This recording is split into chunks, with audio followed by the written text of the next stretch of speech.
अब तक आपने सुना कि गुरुजी कर्ण की जंघा पर सिर रखकर एक वृक्ष के नीचे विश्राम कर रहे हैं कि अचानक से एक बिच्छू आकर कर्ण को डंक मारने लगता है और उसके अंग को कुतर कुतर कर खाने लगता है। अब सुनिए आगे की कहानी। कर्ण विकल हो उठा, दुष्ट भौरे पर हाथ धरे कैसे, बिना हिलाए अंग कीट को किसी तरह पकड़े कैसे। पर भीतर उस धसे कीट तक हाथ नहीं जा सकता था, बिना उठाए पांव शत्रु को कर्ण नहीं पा सकता था। किंतु पांव के हिलते ही गुरुवर की नींद उचट जाती। सहम गई यह सोच कर्ण की भक्ति पूर्ण विह्वल छाती। सोचा उसने अथाह कीट यह पिए रक्त पीने दूंगा। गुरुवर की कच्ची नींद तोड़ने का पर पाप नहीं लूंगा।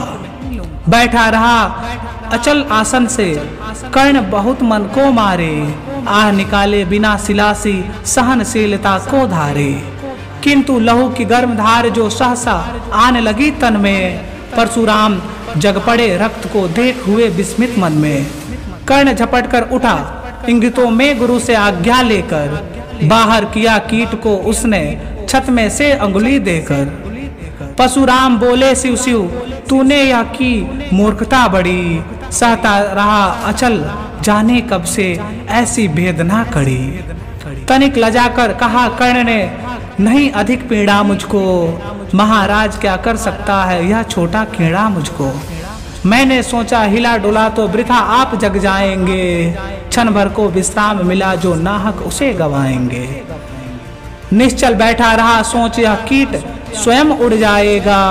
छोटा सा यह जीव मुझे कितनी पीड़ा पहुंचाएगा। पर यह तो भीतर धंसता ही गया, मुझे हैरान किया। लज्जित हूँ इसलिए कि सब कुछ स्वयं आपने देख लिया।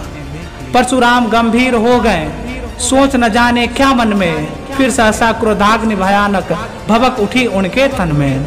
दांत पीस आंखें तरेर बोले कौन छली है तू। ब्राह्मण है या और किसी अभिजन का पुत्र बलि है तू।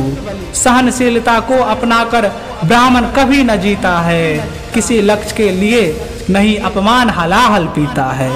सह सकता जो कठिन वेदना, पी सकता अपमान वही। बुद्धि चलाती जिसे तेज का कर सकता बलिदान वही। तेज पुंज ब्राह्मण तिल तिल कर जले नहीं यह हो सकता। किसी दशा में भी स्वभाव अपना वह कैसे खो सकता। कसक भोगता हुआ विप्र निश्चल कैसे रह सकता है। इस प्रकार की चुभन वेदना क्षत्रिय ही सह सकता है। तू अवश्य क्षत्रिय है, पापी बता न तो फल पाएगा। परशुराम की कठिन शाप से अभी भस्म हो जाएगा। क्षमा क्षमा हे देव दया में गिरा कर्ण गुरु के पद पर। मुख विवर्ण हो गया कर्ण कांपने लगा भय से थरथर। सूत पुत्र मैं शूद्र कर्ण हूँ, करुणा का अभिलाषी हूँ। जो भी हूँ पर देव आपका अनुचर अंतेवासी हूँ। छली नहीं मैं हाय किंतु छलका ही तो यह काम हुआ। आया था विद्या संचन को किंतु व्यर्थ बदनाम हुआ। बड़ा लोभ था बनुशीस में कार्तवीर के जेता का। तपोदीप सुरमा विश्व के नूतन धर्म प्रणेता का। पर शंका थी मुझे सत्य का अगर पता पा जाएंगे। महाराज मुझ सूत्र पुत्र को कुछ भी नहीं सिखाएंगे। बता सका मैं नहीं इसी से प्रभु जाति अपनी छोटी। करे देव विश्वास भावना और न थी कोई खोटी। पर इतने से भी लज्जा में हाय गड़ा सा जाता हूँ। मारे बिना हृदय में अपने आप मरा सा जाता हूँ। छल से पाना मान जगत में किलविस है मल ही तो है। ऊंचा बना आपके आगे सचमुच यह छल ही तो है। पाता था सम्मान आज तक दानी व्रती बलि होकर। आज जाऊंगा कहाँ स्वयं गुरु के सामने छली होकर। करे भस्म ही मुझे देव सम्मुख है मस्तक नत मेरा। एक कसक रह गई नहीं पूरा जीवन का व्रत मेरा। गुरु की कृपा साप से जलकर अभी भस्म हो जाऊंगा। पर मदांत अर्जुन का मस्तक देव कहाँ मैं पाऊंगा। यह तृष्णा या विजय कामना मुझे छोड़ क्या पाएगी। प्रभु अतृप्त वासना मरे पर भी मुझको भरमाएगी। दुर्योधन की हार देवता कैसे सहन करूंगा मैं। अभय देख अर्जुन को मरकर भी तो रोज मरूंगा मैं। परशुराम का शिष्य कर्ण पर जीवन दान न मांगेगा, बड़ी शांति के साथ चरण को पकड़ प्राण निज त्यागेगा। प्रस्तुत हूँ दे साप किंतु अंतिम सुख तो यह पाने दे, इन्हीं पाद पद्मों के ऊपर मुझको प्राण गंवाने दे। लिपट गया गुरु के चरणों से विकल कर्ण इतना कहकर, दो कणिकाएं गिरी अश्रु की गुरु की आंखों से बहकर।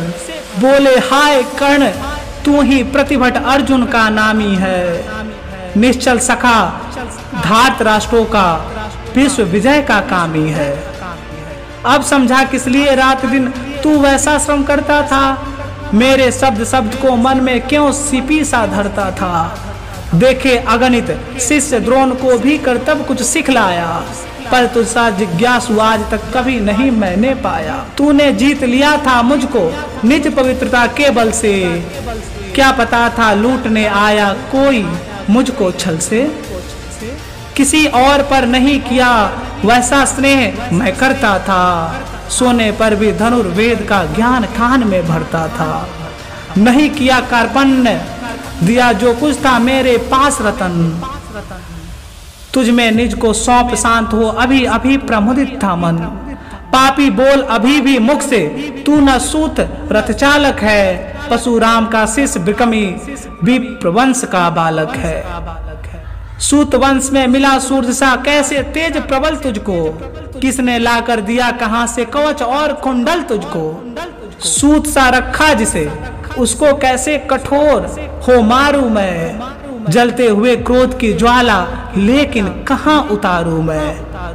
पद पर बोला कर्ण दिया था जिसको आंखों का पानी, करना होगा ग्रहण उसी को अनल आज है गुरु ज्ञानी। बरसा ये अनल आंखों से सिर पर उसे संभालूंगा, दंड भोग जलकर मुनिस्तम छल का पाप छुड़ा लूंगा। परशुराम ने कहा कर्ण तू वेद नहीं मुझको ऐसे, तुझे पता क्या सता रहा है मुझको असमंजस कैसे। पर तूने छल किया दंड उसका अवश्य ही पाएगा, परशुराम का क्रोध भयानक निसफल कभी न जाएगा। मान लिया था पुत्र इसी से प्राण दान तो देता हूँ, पर अपने विद्या का अंतिम चरण तेज हर लेता हूँ। सिखलाया ब्रह्मास्त्र तुझे जो काम नहीं वह आएगा, है यह मेरा साप समय पर उसे भूल तू जाएगा। कर्ण विकल हो खड़ा हुआ रह गया हाय, किया यह क्या गुरुवर, दिया साप अत्यंत निदारुण लिया नहीं जीवन क्यों हर। वर्षों की साधना साथ ही प्राण नहीं क्यों लेते हैं, अब किस सुख के लिए मुझे धरती पर जीने देते हैं। परशुराम ने कहा कर्ण यह साप अटल है सहन करो, जो कुछ मैंने कहा उसे सिर पर ले सादर वहन करो। इस महेंद्र गिरी पर तुमने कुछ थोड़ा नहीं कमाया है, मेरा संचित निखिल ज्ञान तूने मुझसे ही पाया है। रहा नहीं ब्रह्मास्त्र एक, इससे क्या आता जाता है, एक शस्त्र बल से ना वीर कोई सब दिन कहलाता है। नई कला नूतन रचनाएं, नई सूझ नूतन साधन, नए भाव नूतन उमंग से वीर बने रहते नूतन। तुम तो स्वयं दीप्त पौरुष हो कवच और कुंडलधारी, इसके रहते तुम्हें जीत पाएगा कौन सुभट भारी। अच्छा लोवर फीकी विश्व में तुम महान कहलाओगे, भारत का इतिहास कृति से और धवल कर जाओगे। अब जाओ लो विदा वत्स, कुछ कड़ा करो अपने मन को, रहने देते नहीं यहाँ पर हम अभिशप्त किसी जन को। हाय छीनना पड़ा मुझी को दिया हुआ अपना ही धन, सोच सोच या विकल हो रहा नहीं जाने क्यों मन। व्रत का या निर्वाह कभी ऐसे भी करना होता है, इस कर से जो दिया उसे उस कर से हरना होता है। अब जाओ तुम कर्ण कृपा करके मुझको निसंग करो, देखो मत यूं सजल दृष्टि से व्रत मेरा मत भंग करो। आह बुद्धि कहती कि ठीक था जो कुछ किया, परंतु हृदय मुझसे कर विद्रोह तुम्हारी मना रहा जाने क्यों जय। अनायास गुणशील तुम्हारे मन में उगते आते हैं, भीतर किसी अश्रु गंगा से मुझे बोर नहलाते हैं। जाओ जाओ कर्ण, मुझे बिल्कुल असंग हो जाने दो। बैठ किसी एकांत कुंज में मन को स्वस्थ बनाने दो। भय है तुम्हें निराश देख, छाती कहीं न फट जाए। फिरा न लूं अभिशाप, पिघलवानी नहीं उलट जाए। इसी प्रकार का परशुराम ने फिरा लिया आनन अपना। जहां मिला था वहीं कर्ण का बिखर गया प्यारा सपना। छूकर उनका चरण कर्ण ने अर्ध अश्रु का दान किया और उन्हें जी भर कर निहार कर मंद मंद प्रस्थान किया। परशुधर के चरण की धूलि लेकर उन्हें अपने हृदय की भक्ति देकर निराशा से विकल टूटा हुआ सा, किसी गृह श्रृंगार से छूटा हुआ सा, चला खोया हुआ सा कर्ण मन में, कि जैसे चांद चल रहा हो गगन में। आज के लिए बस इतना ही। आगे की कहानी अगले भाग में सुनिए। अगले भाग की कहानी आते ही आपको सबसे पहले पता चले, इसके लिए इस पोएम नगरी को सब्सक्राइब कर बेल आइकन को ऑन कर लें। हमारा यह प्रयास आपको अच्छा लग रहा हो तो हमारा सहयोग करें अपने दोस्तों तक इसे पहुंचाकर।